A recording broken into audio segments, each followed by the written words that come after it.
Hi guys, welcome back to our channel. So matter ఏంటంటే SSMB 29 cinema గురించి ఒక మంచి అప్డేట్ అయితే బయటకు వచ్చింది. సో దాని గురించి అయితే మాట్లాడుకుందాము. So let's get in to the video. ఇక ఎస్ఎస్ఎంబి 29 సినిమా గురించి వచ్చిన అప్డేట్ ఏంటంటే ఎస్ఎస్ఎంబి 29 టైటిల్ వాళ్ళు నవంబర్లో అనౌన్స్ చేయబోతున్నారని మనకి న్యూస్ అయితే బయటకు వస్తుందన్నమాట. సో అది కూడా మంచి న్యూస్ అనే చెప్పాలి. అండ్ మరి ఏం టైటిల్ పెడతారో ఏంటో చూడాల్సిందే.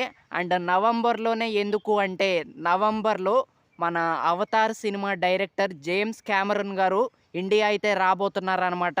సో జేమ్స్ కెమెరూన్ గారితో ఆ టైటిల్ లాంచ్ అయితే చేయబోతున్నారనమాట. ఎందుకంటే జేమ్స్ కెమెరూన్ గారితో లాంచ్ చేపిస్తే వరల్డ్ వైడ్గా రీచ్ అయ్యిద్ది అండ్ వరల్డ్ వైడ్గా మంచి హైప్ అయితే బిల్డ్ అయిద్దని వాళ్ళు అనుకుంటున్నారు. ఏదైనా రాజమౌళి గారు మాస్టర్ మైండ్ అనే చెప్పాలి. ఊరికే నెంబర్ 1 డైరెక్టర్ అయిపోరు కదా. సో రాజమౌళి గారు ఈ ప్లానింగ్ అయితే చేయాలనుకుంటున్నారంట. ఇక నవంబర్లో అప్డేట్కి అయితే రెడీ అయిపోండి. ఆ టైటిల్ ఏంటో మరి చూడాల్సిందే. ఇక వన్స్ ఈ సినిమా నుంచి ఒక మంచి అప్డేట్ బయటకు వచ్చిందంటే మాత్రం ఇక సోషల్ మీడియా మొత్తం ఖచ్చితంగా షేక్ అయిపోద్ది. మరి వెయిటింగ్ నేను కూడా. మరి ఏం ఏం టైటిల్ పెడతారో ఏంటో చూడాల్సిందే. అండ్ ఈ సినిమా టైటిల్ అనౌన్స్ చేసే టైంలో మన మహేష్ బాబు గారిని కూడా పిలుస్తారంట. సో వీళ్ళ ముగ్గురు కలిసి టైటిల్ లాంచ్ అయితే చేయబోతున్నారు.